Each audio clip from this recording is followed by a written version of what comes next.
I don't want to be friends with anything in the ocean. Nothing.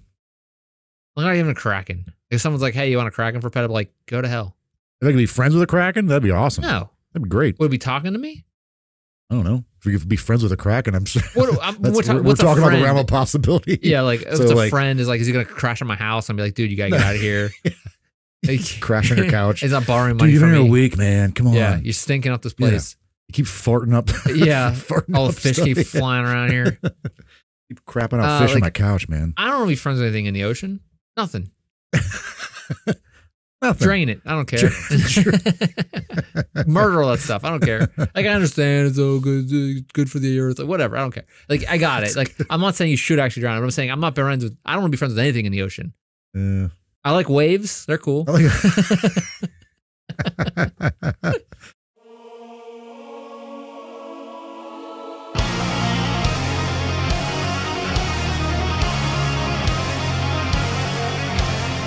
Hello, everybody. Welcome back to the Mysterious Pal Show. My name is Chris, and it is a hot one out there, but we got the coolest one I know in here. Jordan, welcome to the show. What's up? Welcome back to another episode in the Summer of Sea Monsters. Woo! We need one of those air horns. Yeah, I'll put it in the end, like the back, in post, they call it in the biz. Well, we are here in a hot summer day to talk about sea monsters. Yeah. Summer of Sea Monsters. Summer of Sea Monsters. I can't wait. I'm so happy we're here. My favorite summer ever. What do you remember doing in your summers from school? Like, did your brother like go out and your friends go out and like build forts or something in the woods, or like we would when walk? You were a wee tot? Yeah, I remember a lot of times we'd see how far we could go down the creek. Okay, we kind of ran through a couple of neighborhoods by us, so we'd see how far we could go, how deep it went. That's always. Wait, was it like a sewer runoff, like rain? Like, I hope not. Like a rain runoff type of thing where they just like funneled all the water into it from the streets, or was it like a natural creek? I think it's a natural one. I'm pretty sure. Okay. It got deep, like really deep in some parts. You got some crawfish or something in there? No, nothing cool. That was your summer. That was your summer rememberings. Yeah. First one that came to mind was that smell of rain. I remember staying up a lot later. That was really cool. Like really late and sleeping in really late. Did you ever have like a tree house or anything like that? Like a clubhouse? No. That the rascals weren't like running around like those guys? I don't think we did, no. I remember kind of a bummer. Growing up, me and my friends would always go out and especially in middle school, we would just get lost for like the entire day. And like we'd just be hanging out like on train tracks. I'd say you guys do that. Walking the train tracks a lot. Throw stuff off of them. Yeah. Some of our days were just spent collecting things that throw off big like train track like trestles and stuff. Like not on the roads, but like onto other train tracks or in the woods. Yeah. We built like bike jumps sometimes. There was like cool. We would build like forts in the woods, tree houses. I think we ever built one. Were they actually like stable? Well, yeah. I mean, most of the stuff we stole from our parents' house, like old wood and stuff. Okay. So it's whatever we get our hands on. And then, after like a week, we'd forget about that place and build another one or something. Or, some guy would be like, what the hell are you doing on my land? And knock it down. The train track people, they did not like building forts next to, like on their property. It's all like owned by them. But it's a lot of stuff out there you can do. I remember I don't know, it's probably we were like in middle school, maybe 8th grade, 9th grade, something like that, going to 9th grade. Our one friend like lit a mattress on fire. It was laying next to the train tracks. And then to put it out, he jumped on it, which just made it worse because he's feeding the fire. It was so stupid. I didn't catch anything else on fire because it was next to a creek. It wasn't in woods. It was just like on next to the train tracks. I'm surprised we never like ran like any of the cool stuff you find next to train tracks. A lot of weird stuff out there. Yeah, like hobo camps. Yeah. Speaking of fire, I remember we would one summer we lit like douse gasoline that we had for like the lawnmower. We doused gasoline on like tennis balls and like Nerf balls and like smack them around our yard. Really? So that was pretty fun. Pretty dumb. Oh, that was real dumb. Yeah. That was real dumb. I remember middle school, my friends would get on this, lived on this one street that was a huge hill coming down, and it had like this real sharp turn, not a sharp turn, but it had a turn at the one end. and then went down, like keep on going down. So we take our big wheels and stuff. This is like Oh, middle yeah, school, yeah. and like bikes, and we go to the top of the hill, Right. and you can, it was like Mario Kart. So we grab like crab apples on the way up, whatever you could hold, you could throw. It was so stupid because like, when you hit that curve, there was a telephone pole right there, and people would always slam into it. Jeez. Because it was hard to turn a big wheel, especially whenever you're like a middle school kid and they're made for like third grade. Oh, no, like they can't like take speed like that, so they're like wobbling. They're like, they just slide. They don't on asphalt. Yeah, someone would always hit that. Some kid would always try to ride his bike with no hand to throw them, and he would always fall. But we'd only do it like once or twice because such a far walk up the hill. Yeah, and then people were like, "Dude, get out! Like, stop doing this. This is super dangerous." We did because we were allowed to be out later, but I remember we used to do like the old ding dong ditch. Oh yeah, little ring and run. Now they have cameras. You can't do that anymore. No. Unless you wear like a mask. Yeah. Then it's just messed up. You get shot. Yeah, yeah, that's true. They have we did a lot of dumb growing up, being out like graders, 7th graders, 6th graders. We'd be out running around. 9th graders where we could drive. We'd always like run around, do dumb stuff, middle of the night. Wait, 9th grade? You're driving in 9th grade? No, before we had cars, before we could start driving. You know, we were still riding bikes everywhere. Wow. And then we got a car and we're like, screw this bike. Yeah. This is stupid. And then things got really boring. Yeah.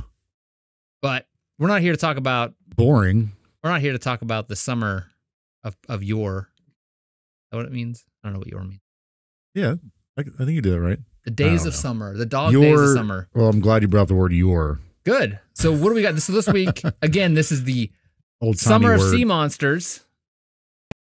So we're going to talk about a sea monster. Yeah. And what monster did you bring with us this week, Jordan? Speaking of yore, an old-timey talk, we're going to start this one off with a sonnet, apparently is what this is called. The poem. Poetry? But apparently it's a sonnet. What's the difference between a sonnet? No clue. Is that the 7575? Is that haiku? Okay, maybe that's haiku. What's a sonnet? No idea. But, I figured it's a great way to start off a podcast. Yeah. Someone we have no idea what it is. Here we go. Below the thunders of the upper deep, far, far beneath in the abysmal sea, his ancient, dreamless, uninvaded sleep, the kraken sleepeth. Faintest sunlights flee about his shadowy sides, above him swell huge sponges of millennial growth and height. And far away into the sickly light, from many a wondrous grot and secret cell, unnumbered and enormous polypi. Polypi.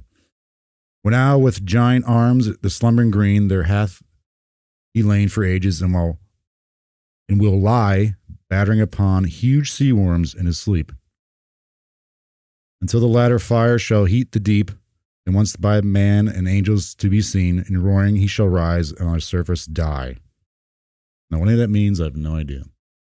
I mean, it seems like right now it should be like thundering, like you were summoning something, and like thundering and like rain coming down, the lights turned down low. Right, yeah. I can't do that right now. Maybe I can do it in the video, but so that's a sonnet. Apparently, was it's called, written by Alfred Lord Tennyson in 1830. Okay. Now it's about a kraken. I'm assuming it's a metaphor for something else. So this week we're talking about the kraken. The kraken. We're gonna raise it. All right. So we're talking about the kraken. So yeah, like I said, I'm assuming this means it's a metaphor, which will go about later in the possible theories of what the kraken is. Yeah, we're talking about the kraken, also called croc or cracky. I don't know. Cracky. Krake. Crake or cracky. Cracky. Crabben, kraxen, sky kraken, and crabfish. Seems kind of lame. Sky kraken would be terrifying. Yeah. It just rains sky krakens. Or like the tentacles are coming out of the sky. Oh, yeah. Ugh. Kind of like is that Cthulhu? Yeah. I don't know. Yeah. I don't know. I don't know. Yeah, the kraken is a legendary colossal sea creature, probably one of the more famous ones. Its tentacles or arms could grab ships whole and drag them beneath the sea. There's also that they had the ability to produce maelstroms, which are like massive whirlpools that could swallow up an entire ship and its crew. Maelstrom. Because it's like a massive whirlpool. Like a storm in the whirlpool? No, just like a... I think whirlpools are the most terrifying thing. But they're also not... I don't think they're technically real. Like, what is a whirlpool? Like, I couldn't see like being in the physics ocean. doesn't seems weird, right? Yeah, like unless it's like draining into something like your bathtub. Right. So like the ocean would have to have been draining into I something. don't understand how that works. Is there any like documented like cases of like a whirlpool pulling a ship down? I don't know. You can continue with your. I'll look it up. Yeah, you look with it your up. whatever you're chatting on about it. Boring. All right. So the crack. So when you think of the Kraken, man, what do you attribute that to? Like An octopus. yeah, Pirates of the Caribbean. yeah. So yeah, the Kraken's origins are often misattributed to Greek mythology. I think it's because Clash of the Titans. You ever see that movie? Either like the old one, or I think it's from, what is it, 1981? I know there's that newer one that came out in 2010. Crash of the Titan or Clash of the Titans, and there was a second one. Like Yeah, the remake did a Clash of the Titans and then did Wrath of the Titans. okay, And in both movies, Zeus has Poseidon famously, and he shouts, "Release the Kraken," okay, to like attack people. But apparently, then it's a movie based on Perseus, the whole Greek mythology thing. But in the mythology of it, like the Greek mythology, it wasn't an actual Kraken. The Kraken wasn't, that term wasn't invented yet. There's some monster called a cetus or cetus, okay, Cetus, and that the myth, the Greek myth of Perseus, he fights this. It's actually like more of a serpentine fish or like a whale. But in the movie and in the Greek mythology, he uses Medusa's head, cuts off Medusa's head, and uses it to like turn the Kraken to stone in the movies. really? Yeah, I thought. Okay, I think it was a Kraken is like Kraken's that big. well. That's the thing. That's not like in the actual myth of it. The Kraken wasn't around yet. Like that wasn't invented yet. I'll go into what it's actually from. More modern. Yeah. So those movies, I think that's kind of the reason why people are like, oh, the Kraken's Greek, because I think because those movies.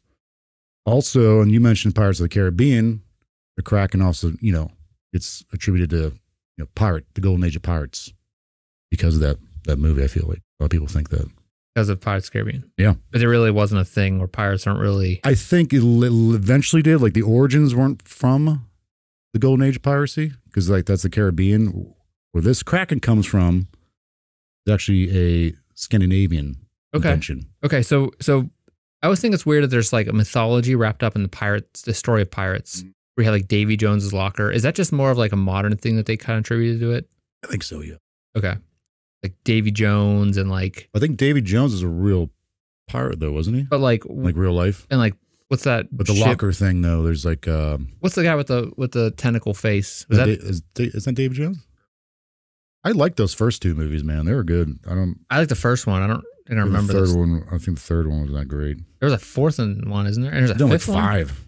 Is there another one? Davy Jones, actor and singer. No, that's not. Yeah, of course you change your name.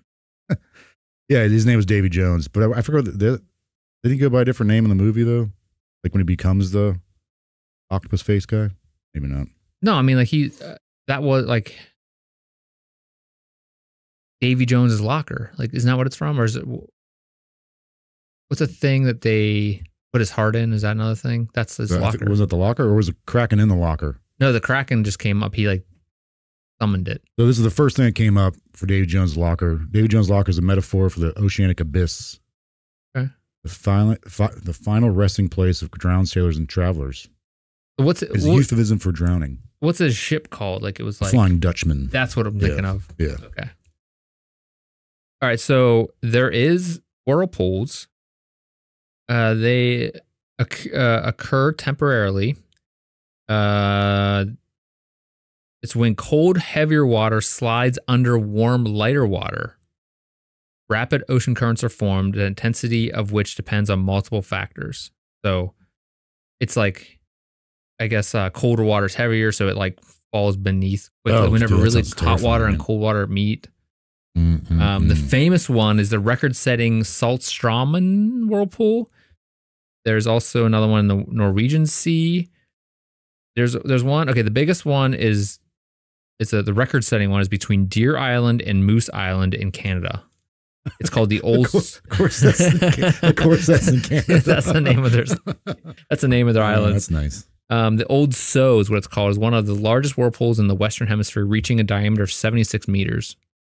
This is like, is this constantly happening or just like the one time kind of thing? Or is that like a frequent thing? There's also one.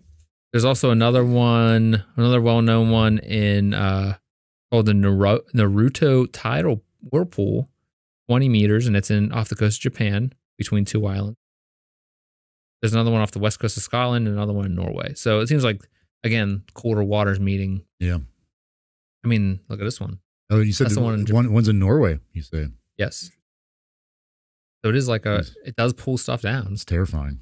Yeah. I figured it was like two things, you know, like a void opening, like a cavern, and all of a sudden water's rushing in. So did you ever see that video? So off topic.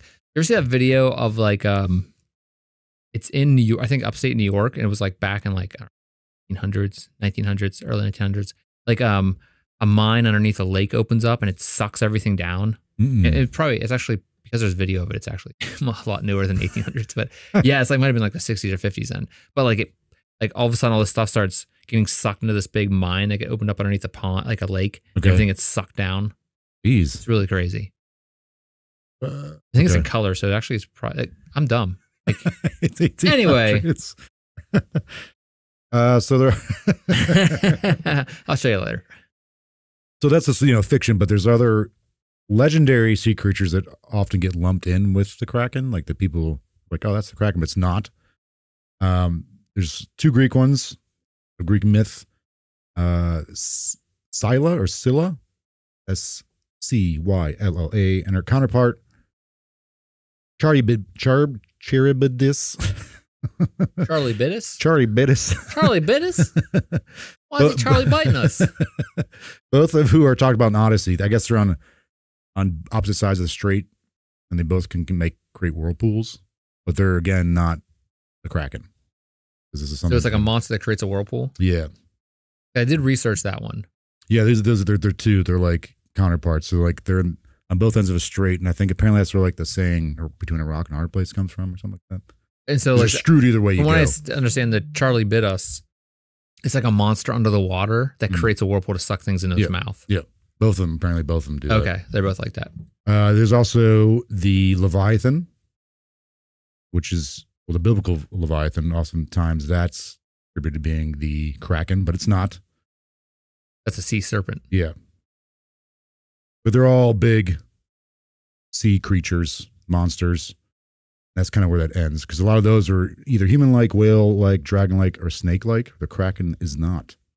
Furthermore, sightings or mentions of those other creatures have fizzled out over time, whereas the legend of the Kraken and fear of it has lived on.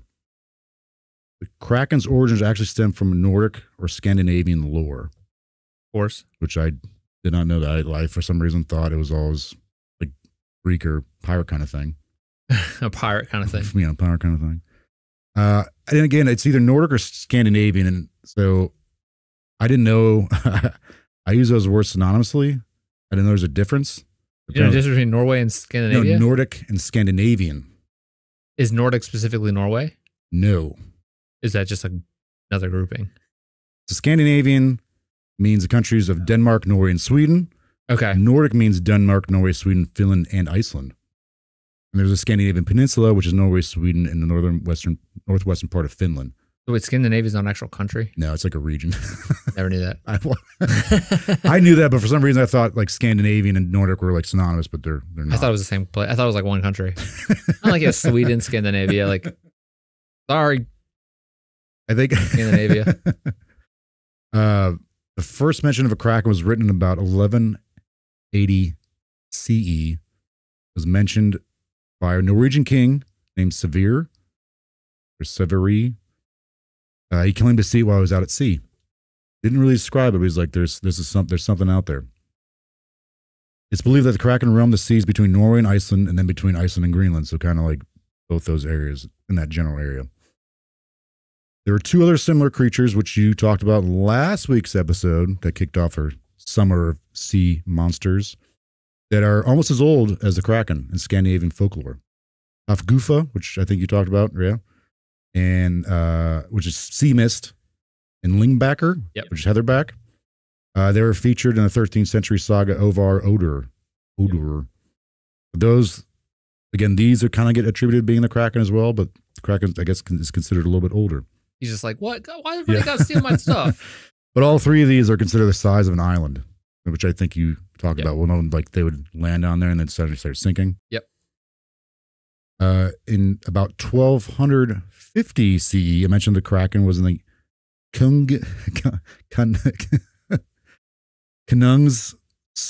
Skudja, was a Norwegian work of science. In this book, it said only 2 kraken exist at once. Okay, that's cool. Yeah. Because they couldn't reproduce. That's one. And for 2, and the second reason is they need so much food that only those 2 could survive. They eat so much food. Nice. Maybe humanity is the kraken. Like a spin. The Kraken Dead, like the Walking Dead spinoff. We're all the kraken. Spoiler what for a that twist. show. Now, this work also describes the kraken's feeding habits, claiming it traps surrounding fish by stretching its neck and releasing food from its mouth with a belch. You can just burp really loud and just like regurgitate food. Cool. Which would bring in fish. They can just swallow those. Other accounts suggest the beast emitted a strong and peculiar scent. Or... You smell underwater? No. I don't think so, right? I guess it would hurt. You're like, You're just breathing in water. You're drowning yourself. I'm going to say something to someone. Hey, what's underwater smell like? Ask my nephew or someone to go check it out for me. Didn't they figure out what space smelled like? It wasn't like blueberries or raspberries and some other thing? No, it's burnt steak. Because they can't. How do they figure that out? Ask astronauts, hey, what does it smell like? But they're in their suits and they're outside of their ships. Maybe they're just smelling their own farts. I think. Like, oh yeah. I think what it becomes down to is like cabbage. I think the one thing that I watched a documentary on this about this guy who basically smells stuff for NASA. Like there's multiple people do this. His job is to do. Yeah, because when when they send stuff up into space, it can't have any noxious odors. There's no air to get rid of it. So like if something smells really bad, there's nothing. There's no fresh air coming in. Oh man, that'd be a great job.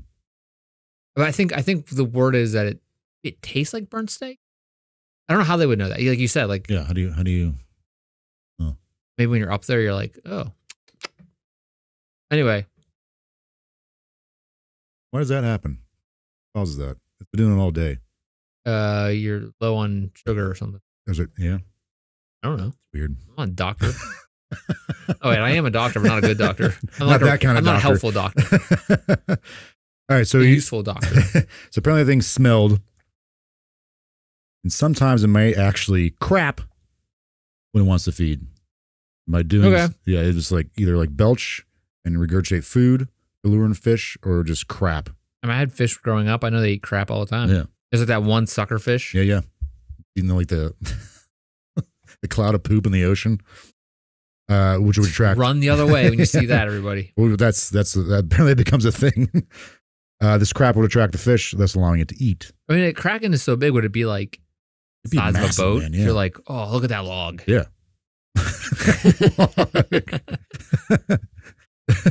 It just looks like a boat. And that's how we got Hawaii.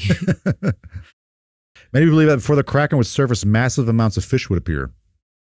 Okay. For many, this is a warning sign for the seamen to leave if they're in that area. Because like, oh, what are all these fish doing here? They just, crap, and they'd see all this like brown stuff coming up, and like all these fish would be like feeding on it. Like these fish came out of nowhere all of a sudden. There's there must be something like there has to be like a analogy for that. Like, oh, like it's so look, all of a sudden it's super bountiful, but we have to get out of here because it's just like I didn't think about that. Like a bountiful harvest, but then like if you take too much, you're gonna get eaten by the kraken. Greedy, like you get a little greedy. Yeah, I didn't think about that. I mean, look at you. Yeah. Look at you. I'm a doctor. You're old poet Chris. Yeah, I sonnet that out. That's a sonnet right there. I sonnet the hell out of that. I sonnet that someday. So it'd be almost like a bad omen if they saw like massive amounts of fish surface all of a sudden, because that means a kraken was right behind them. But others who would see these fish would tempt fate and be like, I'm going to catch all these fish, and like make a bunch of money off of this. And these people were fortunate enough to get away with the ones who told the tales of the kraken, apparently. Because like usually, as everyone knows, a kraken according to legend, would attack ships and drag it to the surface along with its crew. And it's a big octopus, maybe. Yes. In modern media, yeah. we think of it as a giant octopus. Yes.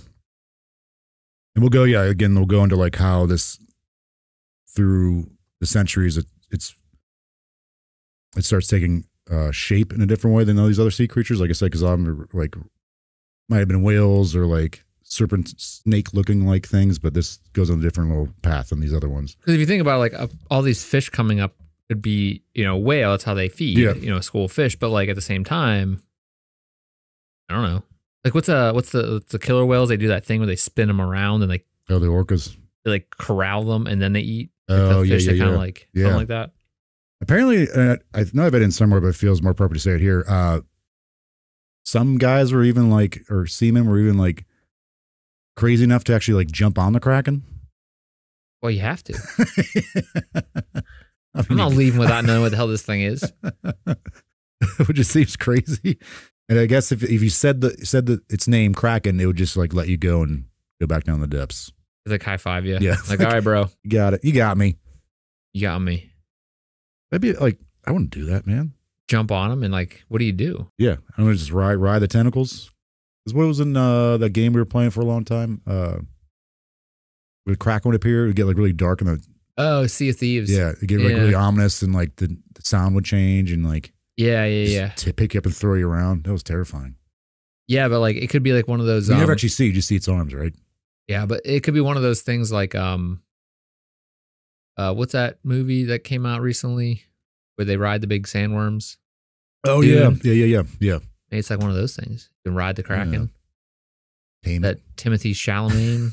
Like, oh, look at that tasty dish right there, riding that. A tasty dish, riding a Kraken. Yeah. So dreamy. So, like I said, it wasn't until centuries later, however, the description of the Kraken became more fleshed out and became more of a global legend. Again, its first mention of it is in 1180 by a Norwegian king. It was until the turn of the 18th century. What's the 18th century, Chris? What years are we talking there? 17? Yeah. Hundreds? Like you add one or you take one away? I can't remember. The turn of the 18th century, Francesco Negri was an Italian priest and travel writer. He provided one of the earliest descriptions of the Kraken in his travelogue. Here we go. Viaggio Settentrinale. Sure. Negri portrayed the Kraken as a multi-horned fish with numerous arms, distinguishing it from the sea serpent. Okay. Like the sea serpent was a thing that was apparently seen in this area as well.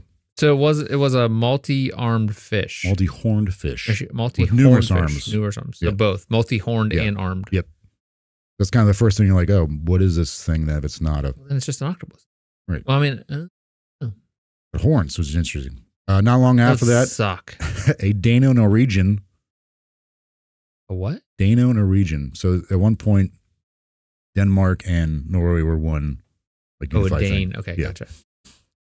He was a missionary named Hans Gruber. No, Hans... oh, man.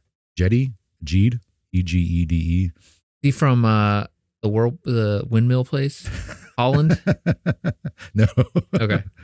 Uh, I said whirlpool place. Moose Island or Deer Moose Island. Come on. Moose Island. That's hilarious. Deer Island. That's great. He claimed to see the Kraken, but he said it was similar to that of the Hufgufa. Hufgufa? Yeah. Which is interesting because wasn't that more of a turtle or something like that, or whale kind of thing? It was kind of like a whale, I guess is what they said. It was like, but it was stinky. That's right. Yeah. It was misty. Yeah. It was real big. Sea mist. Yeah. As said earlier, check that episode out. In 1735, Swedish botanist, physician, and zoologist Carl Linnaeus published his first edition of his Systema Naturae.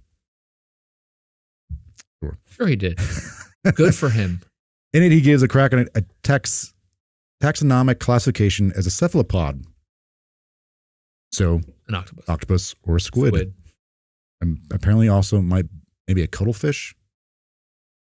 Cuttlefish apparently is a cephalopod.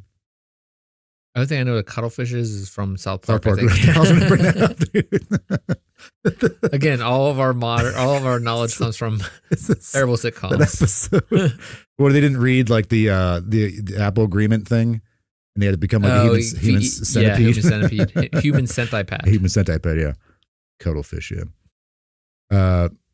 He designated gave it a designation, the scientific name, Microsragmosus marinus. Were you there that time we went to that seafood buffet and they had like deep fried like little octopuses? They're like this big. It was whenever someone said, "Hey, remember the other one of our friends was all sunburned, and our one friend was like, "Oh, you're allergic to seafood." Yeah. Everybody was like, yeah. When we were at the beach that one year, yeah. Yeah. And then we were eating those like calamari. I think, but they were like the entire thing. Oh god, they're like little baby octopuses. They were deep fried. Jeez. Remember my dad brought home calamari once. It's delicious. I didn't try it then. I tried it later, but I remember I brought it into school for like show and tell or something like that. I don't know. Here's our leftovers. Yeah, it's like, you really want to do it? I was like, yeah, I don't think I've ever brought it in because then keeping in the fridge for long and it stинking. It was, dead fish, old dead fish. Seafood or for I thought about that. I don't know why. For show and tell, I bring in our leftovers. You're welcome. But you can't eat it. There's not enough. It stinks a lot. So he mentions the Kraken in the book, but he ends up omitting it in later editions. But maybe he's kind of on the fence about it. But he said it was a unique monster, and that it's said to inhabit the season of Norway, but I've not seen this animal. We never actually saw the thing, just like put it in his book, but then later took it out. In 1755, a Danish bishop and historian by the name of Erik Pontoppidan. Did you bring that guy up? No. Who? Erik who? Erik Pontoppidan. Never.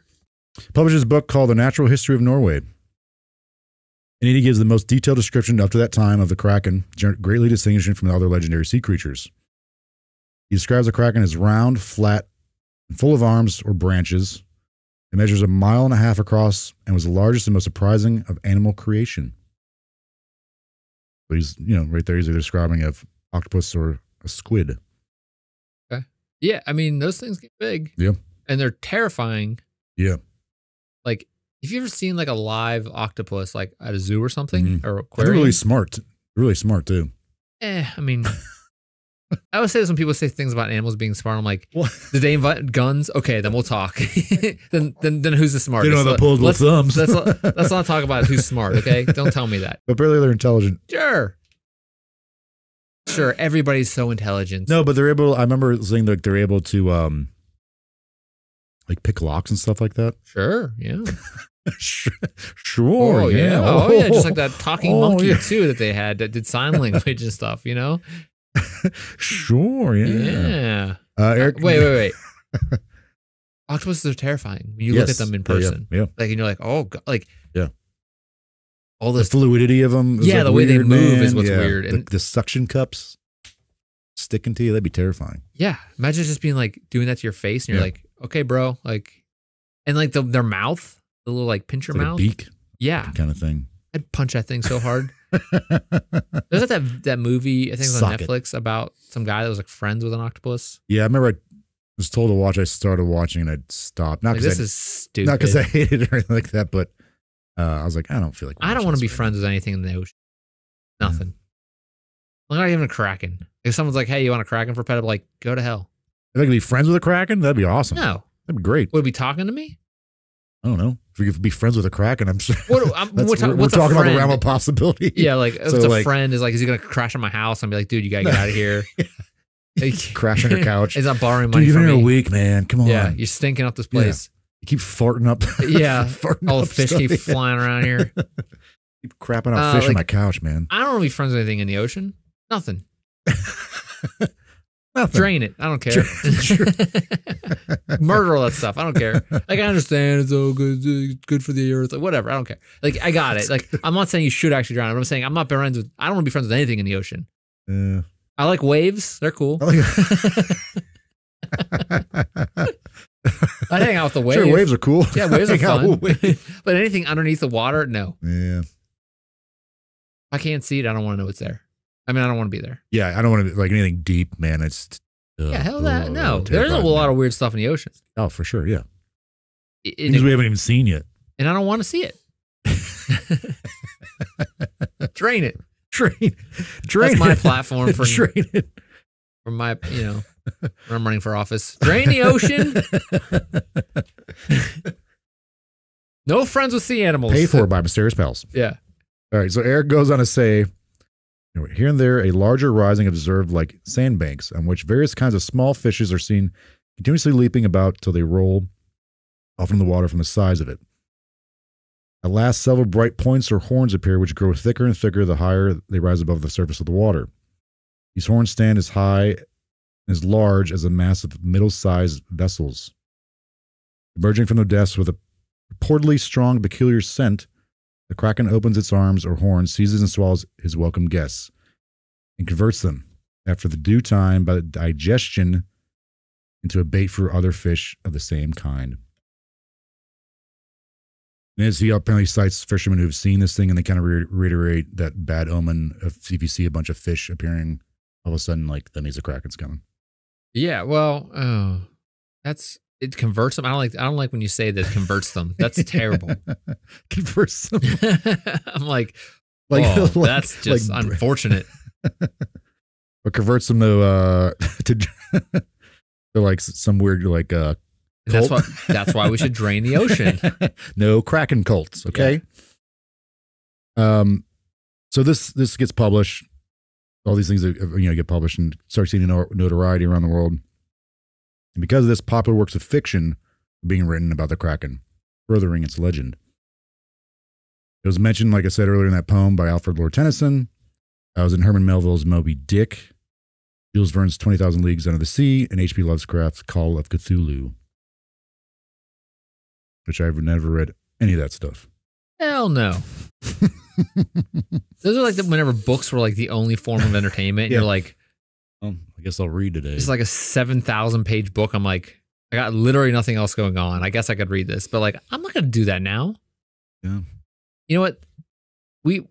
They've invented better books. They're called movies and TV shows and podcasts. The talkies. Yeah. 1781, Swedish author Jacob Wallenberg published his book, My Son on the Galley. It's a book about his travels from Scandinavia to the Far East in 1770. In it, he describes a kraken as follows. Gradually, kraken ascends to the surface. And when he's at 10 to 12 fathoms, apparently I had to look this up, a fathom is 6 feet. Cool. Because it's like, because what's that one? I think it's like 20,000 leagues. Yeah. How many fathoms? Like, so what's a league? Oh, crap. A fathom is 6 feet. Yeah. Is a league and a fathom like the same unit of measurement, like the same family? Yeah. Oh, geez, here we go. League, any of several European units of measurement ranging from 2.4 to 4.6 statute miles. That's a lot of miles. 20,000 leagues? That's like... In English-speaking countries, the land league is generally accepted as 3 statute miles. What? All right, so 20,000 times 3 is 60,000 miles, pretty much. 60,000 miles under the sea? Isn't that out in space? Jules Verne was a liar. So 1 fathom is equal to 0.000329 blah, blah, blah, nautical leagues. So what's a nautical league again? 3 miles. No. Nautical league is 3 miles, English-speaking countries. Okay, so 60,000 miles under the sea. That's crazy. Yeah, because he's a liar. Well, it's fiction also. Because he's a liar. Again, drain the ocean. Drain the ocean, and then you know what? Cancel Jules Verne. Dox him. Yeah. Get him out of here. Burn his books. Burn his books. Ban those books. Get a rally. Let's get rid of those books. Those are the bad ones. The lying ones that lie on the front cover. Chris 2024. Not my ocean. Drain the ocean. In prison, Jules Verne. So when it's Is he dead? oh yeah, it's Was he real? Jules Verne, like, a real person who wrote a book. So he's the actual guy. Yeah. Okay. I wasn't sure if I was just like, is it like a pseudonym? Oh yeah. I think right. Like Jules Verne, there's like 40 people just typing on. So again, gradually Kraken ascends to the surface, and when it's at 10 to 12 fathoms, the boats had better move out of its vicinity, as he will shortly thereafter burst up like a floating island, spurting water from his dreadful nostrils and making ring waves around him, which can reach many miles. But see, apparently in this book, the Kraken was crab-like. Okay. Which is interesting. Maybe that's where the crabfish thing comes from. Is another name for the Kraken. So basically, from what I'm getting from this, from all these different cultures, Kraken is just is not actually an octopus. Some people think it is, some people don't. I think generally it's been changed throughout history. Yeah, but generally I think it's considered an octopus or a squid. Now. Yeah. But be back in. But I mean, right around like the, 17, 1800s, people were saying it's a squid or octopus-like kind of thing.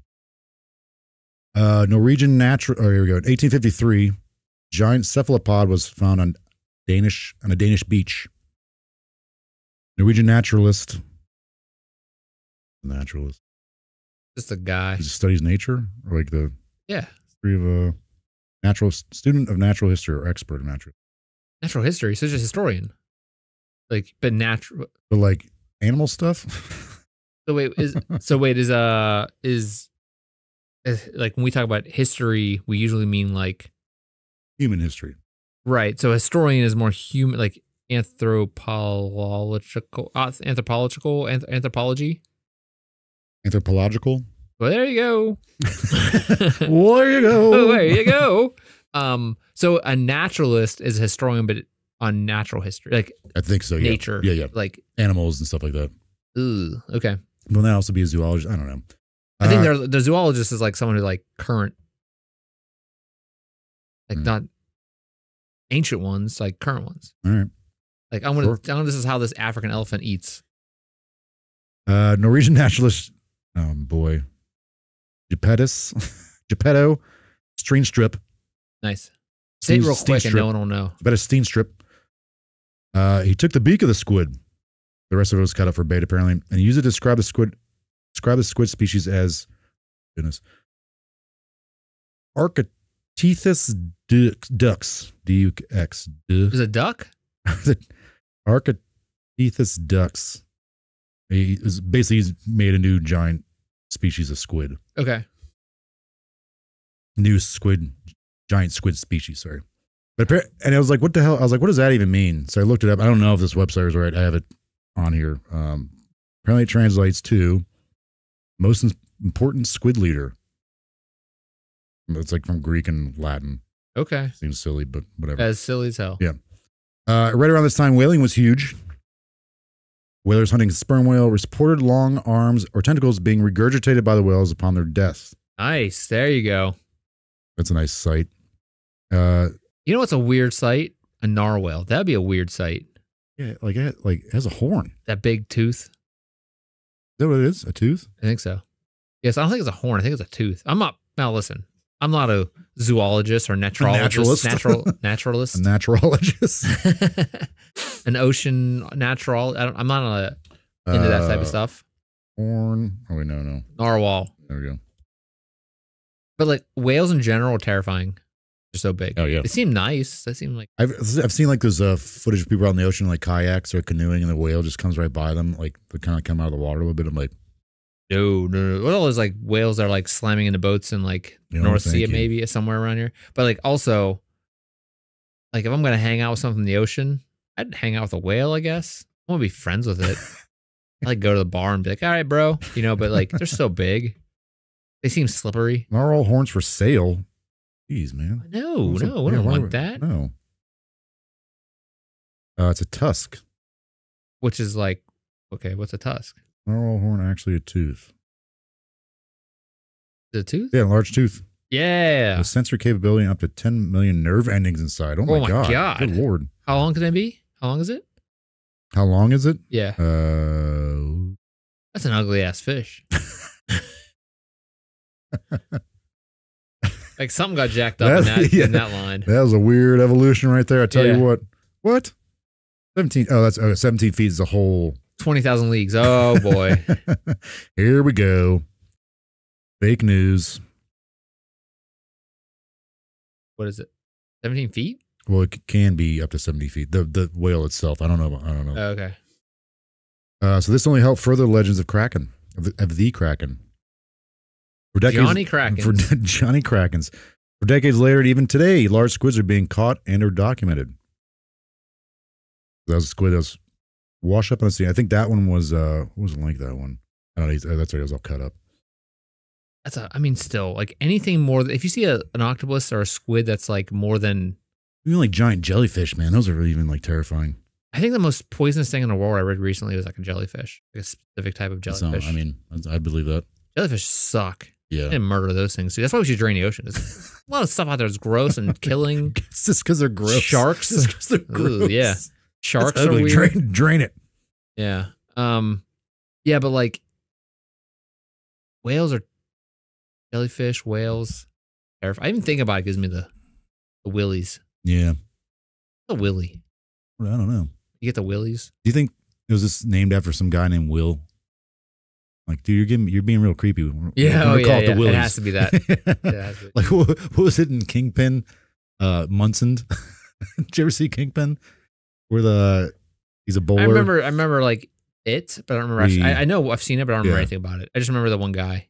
Roy Munson, and they turn like a bad thing that happens to somebody in it's called being Munsoned or something like that. All right, so what do you think this thing is, if it's even anything at all? Like, what are people seeing? Yeah, I would imagine it's just a giant whale. Okay, but then you get all these other stories of like an octopus. Like, yeah, how does that get into it? I don't know. It seems like it's a multiple things, right? But the reason why these like mythology of like monsters, because I like to see what other places in the world think of, right? And like how they're kind of the connection between them. So like, how did it go from like what you originally talked about, right, to like an octopus, right? Because this is a thing that's developed, or its origins are in Scandinavian area. So are these guys just seeing these? Not, I guess they probably were mostly guys. Are these sailors and fishermen mostly just seeing a squid that they've never even, like a squid or octopus? And like, well, I don't know what that is. Never seen one of those things before. And they're just like, don't really know how to identify it because they've never seen one. Yeah. And then we also say like some people saw it as a giant crab. Yeah. Yeah. And some people saw it as like a fish. But like we're getting like I see at the beginning, and if like some of these places are just now, but I mean, people in Scandinavia they're sea people. Like, you think they would have come across, maybe like, I don't know, maybe they didn't get out that far on the sea just yet to see a squid, or because apparently squids are pretty elusive. Maybe they never actually saw one. They're kind of like just now starting seafaring, but I feel like they would have already done that before this. Anyways, that's, it starts on 1100s, and they kind of 1100 is a long time for that. And it kind of goes like, becomes a popular thing, like, because those books that I mentioned are very popular, like Moby Dick and 20,000 Leagues Under the Sea, or whatever it was called, the fake one. I think 20,000 Lies Under the Sea is more like it. It becomes a worldwide kind of thing, which I think is interesting. But you also have these sailors and fishermen, or just seamen in general, just like, there's something out there, we don't know what it is. We've never seen it before. These stories get told, but it seems mostly like people believe it is like a big octopus or squid or something. Okay, I got reported back for willies. Okay, so the meaning is a spell of nervousness. Okay, since 1896, stems from the woolies. Woolies. Yeah, a term for nervousness or uneasy, probably in reference to the physical itchiness of wool. That was fun. So I guess like there's other people think that it's from 1846 ballet, that the stage is flooded by the Willis, or spooky, ephemeral, beautiful but evil ghosts. Watching the Willis is meant to give you the willies. The woolies or the willies. Woolies. Yeah. Yeah. I thought it'd be a sounds guy named cool. Willie that like murdered people. Some perv. Yeah. So I think it's interesting because like squids, apparently large squids have been documented all the way back since the 4th century BCE. And we're just finding proof of them in recent history. Right. Yeah. Apparently Aristotle saw one and cataloged it. His was 2 meters in length. And then Pliny the Elder was in the 1st century CE. He's a Roman. His one he cataloged was 9 meters. Pretty big. Yeah. I think it's interesting that like that was known to them. Like it was a kind of a common, not a common thing, but like they knew of these things. They were like that big. I mean, if a meter is 3 feet. Yeah, right. So 2 meters isn't going to take down a ship, but like 9 meters, I mean, that's pretty big. that's insanely big. Yeah. That's like as big as a ship. Right. Well, not as big as a ship, but I mean, that's a pretty big. Yeah. It's something that's known, but I think it's kind of interesting that like out, the Nordic or Scandinavian area, like these people had to have known of these things, right? Would imagine. It's like, I don't know. It's weird. Or again, they were seeing whales and then they caught an octopus. We're like, oh, that's its mom. That type of thing, maybe. So the largest, I'm going to try this word again. This is a classification of a giant squid. Architeuthis recorded was 18 meters long. That's 59 feet. Oh my God. And most of the ones that were caught aren't nearly that size. If that thing touched me, I'd murder myself. God. Yeah. Like, no. How big was it again? 59 feet long. Squid. That's giant squid. I mean, imagine how thick that boy would be. Apparently there's 20 different classifications of giant squids too. And there's like, I think Archer, whatever, is supposed to be the biggest one. Yeah, because 59 feet. No. But most ones that caught are not nearly that size though. And again, yeah, because the big ones would take down the whole ship that it caught. Right, yeah. I guess they're really, really elusive. Most times, one of the things I was reading, like the only times people see squids to begin with is because they float on the water when they're dead. Okay. It's like they're so fast and like they just want to be kind of left alone. And they're also like really far down there, 20,000 leagues down there. All right. You think it might have been a whale or something like that? We're going to get into theories here. Okay, so if you're talking about like these people throughout history seeing something, it had to be that it seems. I mean, what they're describing seems like, at least as time went on, it seemed fishermen like are catching a cephalopod kind of. Are catching a giant squid that's pretty big, and they're like, "Oh, this is a small one," type of thing, maybe, or maybe they exaggerated that type of thing where they're repeating it in the bar and it's like getting bigger and bigger every year. Yeah. So, I think it's one of those, and then eventually it gets so big it's our ship went my buddy's ship went down because this giant cephalopod or this giant kraken thing took it. Yeah. All right, here we go with theories. We're going crazy though. Aliens. Yep. I keep seeing it. I've seen it. I think it's mostly a joke. I would hope.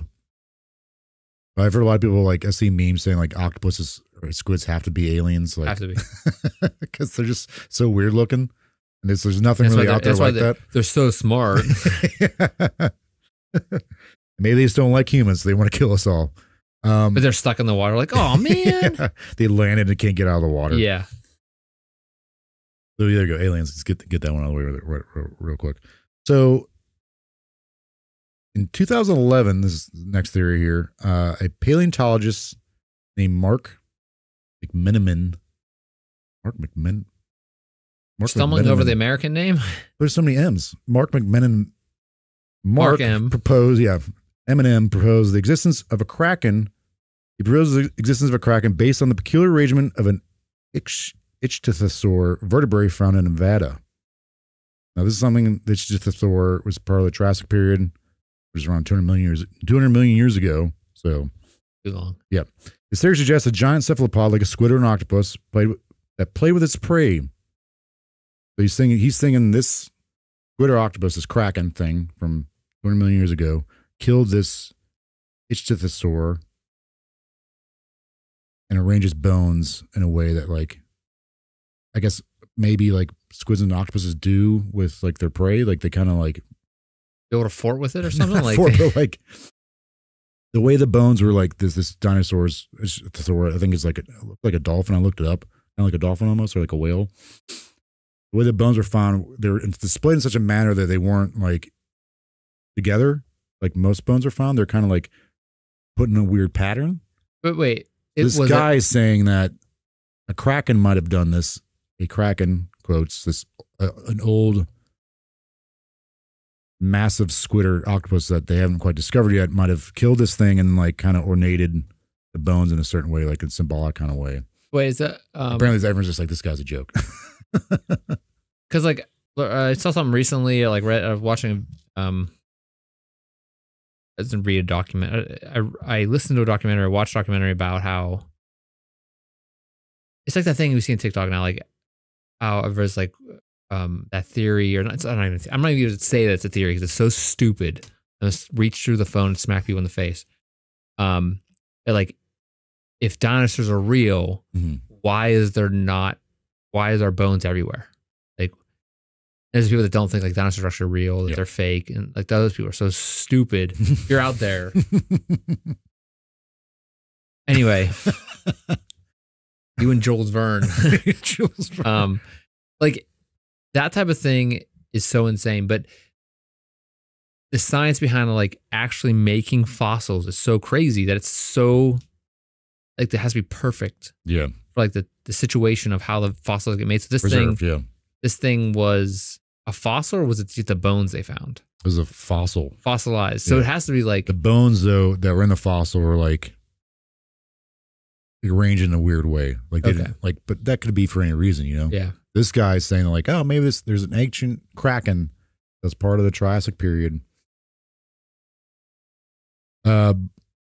Recently, old Double M presented new evidence, including a second instance of unusual bone arrangements and a fossil he believes to be a beak of a giant squid or octopus.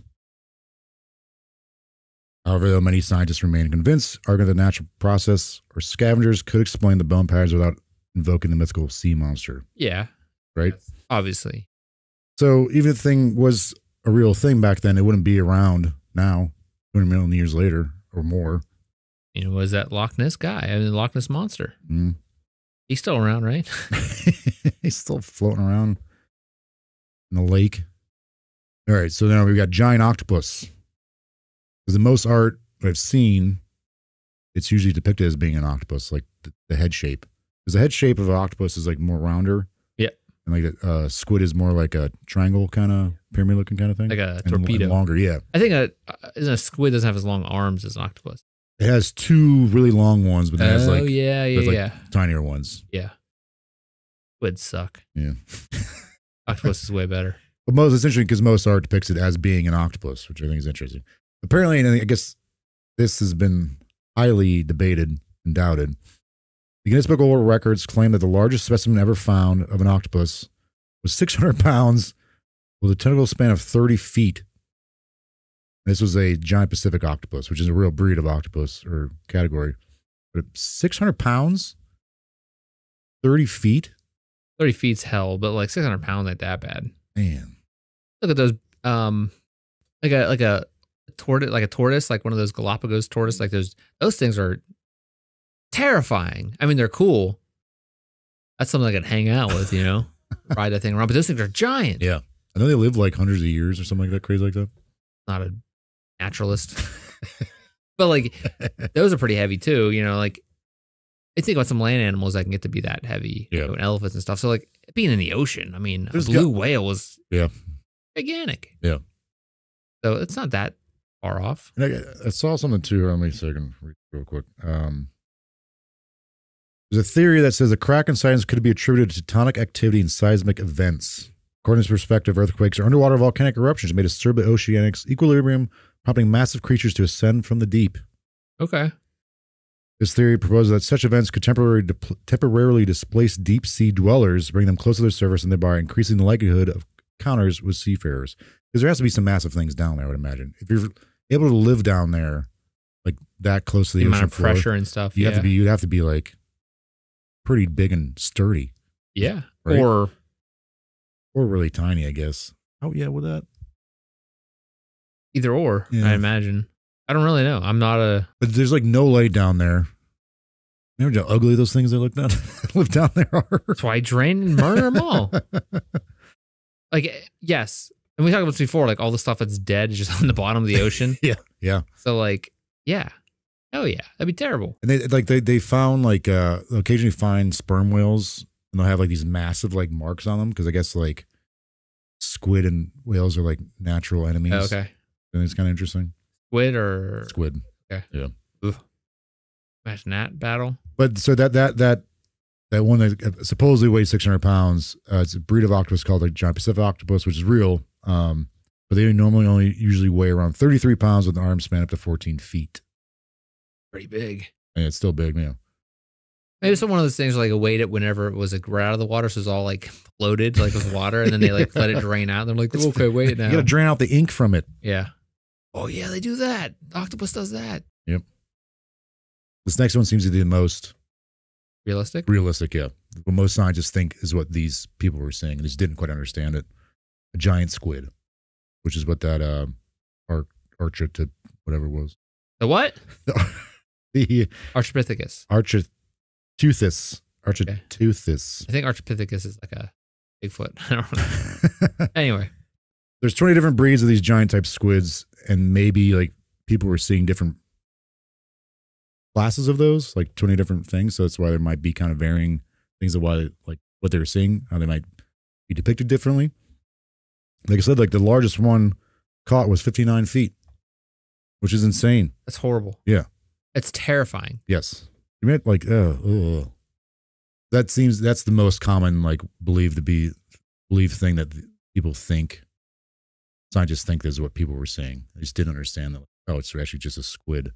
Because they might be used to seeing normal sized squids, but then they see something like that and they're like, oh, that big, possibly that big. Like crap. So what do you Kraken?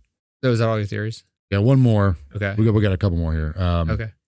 There's something called a colossal squid. Oh God. It's bigger than a giant squid, apparently. In 2007, a New Zealand fisherman caught a female specimen that was 13.8 feet in length with a wet weight of 1,036 pounds. Wait, what? 2007? So apparently they don't get as long, but the colossal squids are just much heavier and like It's bigger. beefier. Yeah. They work out more. Yeah. They're down there just taking pumping roids. it. Yeah. Some researchers note that the colossal squid's body and tentacles combined could measure up to 45.9 feet and weigh more than 1,100 pounds. That's equally horrible. It's insane, yeah. Now, if you tell me the next one is the mega ultra squid is another one that's real, that's like. But back to the Triassic thing, because there were like megalodon, like was it megalodon, like that massive shark that was like huge? Yeah. Like Jason Statham fought him. Yes. Yeah. The Meg. They're stupid. I imagine if there's something that big shark wise, why couldn't there be something that big as big octopus or yes? But I don't think it's that crazy. But I think the idea of like he's like, oh, the bones are this other thing are arranged in such a way, but also like that's 200 plus million years ago, so this thing's still not down there. Does a squid have a skeleton? Ooh, yeah, right. No, crap. Oh, the way they move, I would imagine they don't have one. So, like, we don't have the records of those things. Right. Oh, I gotta look this up. Because nothing is like sticking around whenever they get fossilized or whatever. Except their beaks. Oh, yeah. So maybe they found a giant beak. I think the guy said he apparently found one, so he thinks it's a giant beak. Or just two rocks. He's an idiot. Is that Mike? Yeah, double M. Yeah. Do cephalopod have skeleton? Oh yeah, they're invertebrates, so they don't have a backbone or internal skeleton. Yeah, Jesus, so nothing's sticking around. Right. We don't even know how big they could have been. The biggest things they could have been. Well, maybe double ain't so dumb after all. Dumb over there. I'm a dumb. Yeah, Joel's Vern over here, a liar, and he's dumb. But like,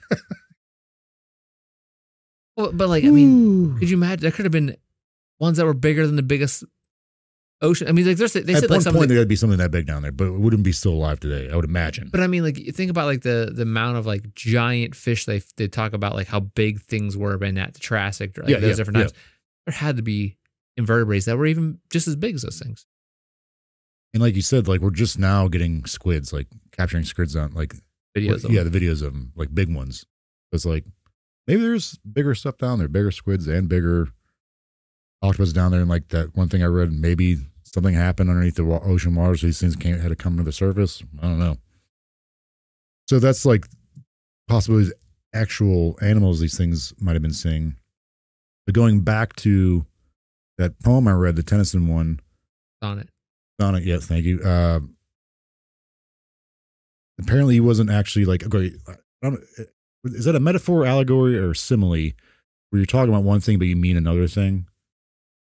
No idea. I tried looking it up when I was doing this. I was like, I still don't understand any of these things. I'm gonna say a metaphor.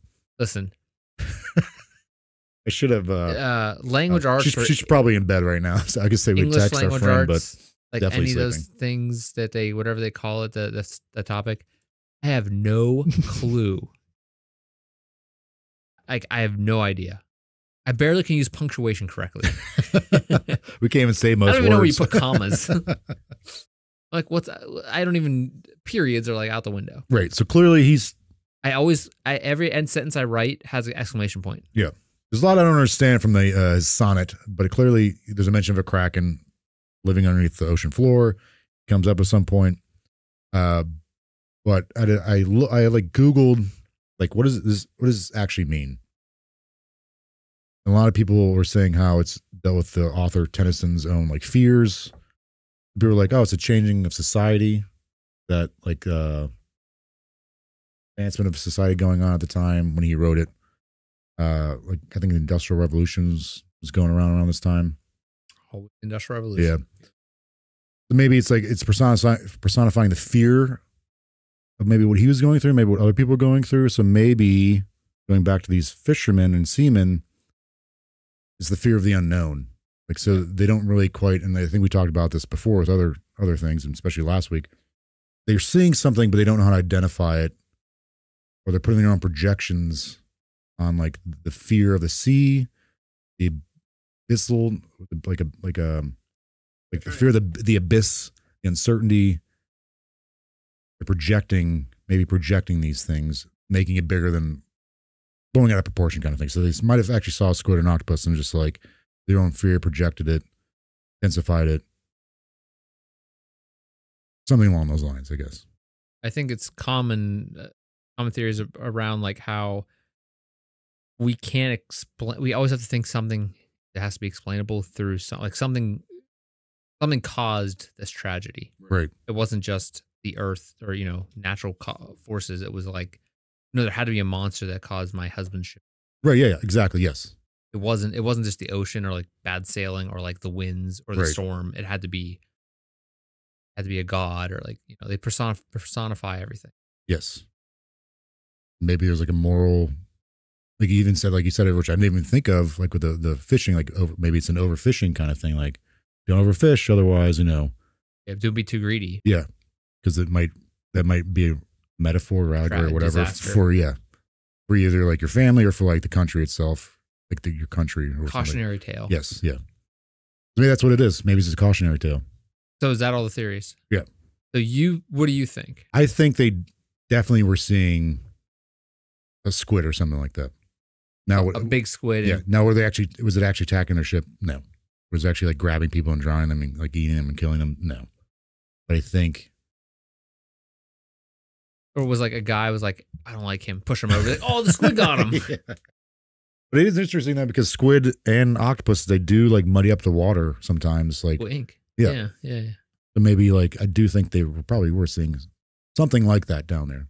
But again, what was an actual kraken, a sea monster, killing people and drowning them and creating these vortexes or not vortex, Maelstroms. Maelstroms.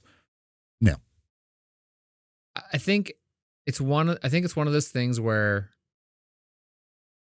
you have a story that the fishermen come back in the port or something, and they're telling a story, and every time it gets retold, it gets bigger and bigger, like bigger. A game of telephone. And every time they tell it, it gets bigger, and it's like, yes. Oh, my uncle fought this thing, and it's back, and yeah, I rode on top of a kraken. Yeah, and so you have the one guy saying that, one guy saying there's no way to prove these stories, but like again, there's no TV, there's no video games. People are just bored sitting in a bar. Right. They were just on a boat for 9 months or whatever. And so they're gonna make up stories. They're gonna think of things. They're gonna exaggerate what they saw, and it's gonna compound over time. What do you think about these learned men though who claim to have seen these things? Like some of them who are like religious people. I guess one was a missionary, one was actually like priest, I think, and then one was a writer who claimed to have seen these things. Like the one you said was like 36 feet or something. Yeah. I think they probably just so happened to see a giant squid. Right. Maybe it wasn't. It was again maybe exaggerated. Right. Maybe a dead one floated and maybe the way it was in the water. Whenever they brought it to shore and it was like all clumped up, they're like, well, that's probably 36 feet. Like again, exaggeration. Right. When you retell a story, you're gonna embellish. Sure. The combination of embellishment, the tall tales, the repeating history. I think the cautionary tales also plays into this as well. Yeah. The idea of overfishing, and that was something they dealt with whenever your only food source is the ocean. Right. And like we're talking Scandinavia, so it's like they're all seafaring, like that's a seafaring society. Yeah, and they're trying to be like, you need they're dependent on, this. Yeah, like if you overfish this area, you're gonna screw us. Right. That's interesting, man. I didn't think about that. I do think they were definitely seeing an octopus or squid out there, but like. Yeah, I think you're probably seeing big ones. Yeah. They were exaggerating how actual big it was. Right. I mean, you see the thing. If you saw an actual, like, you're in nature, you see, and like especially the Northern Ocean, I think there's a lot of clear water. So you probably see it at a weird angle from a boat, and you're seeing this gigantic shadow of a thing coming through the water, and you're exaggerating how big it is. Maybe optical illusion kind of thing based on like the water itself refracting light or whatever. And maybe the boat gets tossed a little bit, or maybe a whale swims by and hits the boat or something. Like they're interacting with the whales in some cases, I would imagine, especially whaling ships. Yeah. But like, I think it's a combination of a lot of different things, but also seeing something that could be 10 feet long from a ship. Right. Like an octopus. Yeah. Squid. They look so gross as it is. Because they're aliens. Right. So is that what you're saying? It's an alien. That's what you're supporting. Okay. That's what you're going. Okay. That's why we got to drain the ocean. Drain the ocean and just kill those aliens. Get them out of here. Get them off my land. Yeah. It's not in this country. Ship them off back to where they came from. Just launch them into space. Drain the ocean, gather them up, and launch them into space. You didn't even drain the ocean, right? What would you do with that water? I'm just thinking of the science behind that. Yeah. Like, where would you put the water? You wouldn't. You put it on the other side? It'd go into what's the? Does it burn it all up? What's that thing called where people like believe there's like something in the center of the earth, like animals and stuff like that? Hollow Earth. Hollow Earth, yeah. Just drains all those people and kills. Well, there's oceans down there too. Is there? I mean, they think there's actually been documented like, especially in recent history, like people finding like, oh, there's a whole ocean underneath the water. It's like in the rock, it's like a cavity that's filled up with water. So like, I think there's something. It's not like a land down there, but there's like little cave systems and stuff that are around. Oh sure, yeah. I mean, I was watching something recently about what's called the Adventure Twins, or like this YouTube channel. These guys that go like a lot of cave dwelling, like caving, and they go to like the deepest hole in America or something, and it's like a straight drop, and they like descend it, and it's just like this big, I think it's limestone opening in the earth, and it's just like right down, and like you're like, how? And it's like water over time dripping into this thing, and just created it. Yeah, roads. Insane. The earth is old. There's a lot of weird stuff under the ground. I mean, think about most areas in the United States, especially Eastern United States, just mined. Right. All the coal mining and stuff that went on. There's like a weird percentage of what we actually like charted in the ocean, or like what? The ocean. That's not even give me a start on that place. Of what have actually was explored, not charted. I guess charted would do. Yeah, we don't know anything. Humans are really good at knowing nothing. I'll tell you that. So the first thing that came up, humans have explored only 5% of the world's ocean. That is terrifying. But again, there's a lot of ocean out there. Well, yeah, right. And plus, most of it's just empty. It's just water. Yeah, right. But probably 80% of the ocean is just water. Well, 80% of the ocean. like Yeah, like it's 8% of water. the area of the Okay, yeah, ocean. yeah. Like I think you figure the first like 100 feet, yeah, yeah, it's just water, but like all the stuff at the very bottom. weird stuff down there. Because they do like they've mapped the bottom of the ocean in different ways. Mhm. Not specifically, but like think how many cables of internet are going across the ocean. Yeah, and right. stuff. I think that's crazy. That's even crazier. Hmm. Like all these ships that are specifically made to drop wires across the ocean Yeah, that's weird. and like repair them. There's like I was reading this article about a ship in like Japan. Like there's like a bunch of, so apparently there's like a lot of ships around the world to lay cables, but there's only a few of them that actually fix the cables when something gets messed up. So like whenever the big earthquake in Japan, like I bet they make 2011, stupid money doing that. not really. What if they're the ones doing it? They're the ones fixing them. Yeah. Those ones don't get paid as the ones that like, you know, the companies, but like, Yeah. but like a group of like, they're just like, my job is to go. Apparently there's like less and less every year of people that want to do this. And they basically are just in this big ship. They go out and they bring up, or I don't know if they bring it up or they go down and fix it, the wire, whenever something happens. So like when that big earthquake happened, they had to go make sure that the people still communicate. Yeah. With like the rest of the world. I think there's this other thing about like how Africa only has a certain, like only a few of those cables going into the continent. Okay. And like even then, like, you know, terrorists and stuff that like cut them, you know, like because they want to control information. Yeah, right, right. So, ocean is weird. If you just drain it, we could see the wires. We could fix them then. It's easier to just walk right down there. Yeah. All right. Well, Jordan, thank you for bringing this information, this story about the Kraken for the summer of sea monsters. Woo! And I'm so excited to be with you today to hear this story. If you want to help us out, please give us a follow, give us a like, whatever you want to do, whether you're listening on podcast feeds, and we're on all of them pretty much. If you're watching on YouTube, you can listen to us. If you're listening, you can watch us. There's links in the show notes. You want to follow us on any social media platform, Facebook, Instagram, Twitter. We're on TikTok too for some reason. Just go to mysteriouspals.com. You want to if you'd rather just get the links that way. And you can also send us an email if you have any ideas for episodes or if you have any questions. Mm-hmm. Or you just hate us. You want to tell us how stupid we are, how we can't pronounce crap. You can leave us a comment. Tell your friends, tell your enemies, tell everybody.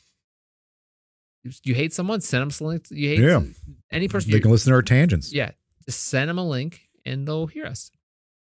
Anyway, thank you, Jordan, for being here. We will see you next time. Same mysterious place, same mysterious face, same mysterious topics. I really think of a way to close the show. What have we been doing? I don't know. You say stay mysterious, right? Stay mysterious. Yeah. That works. All right, everybody. Good night. Bye.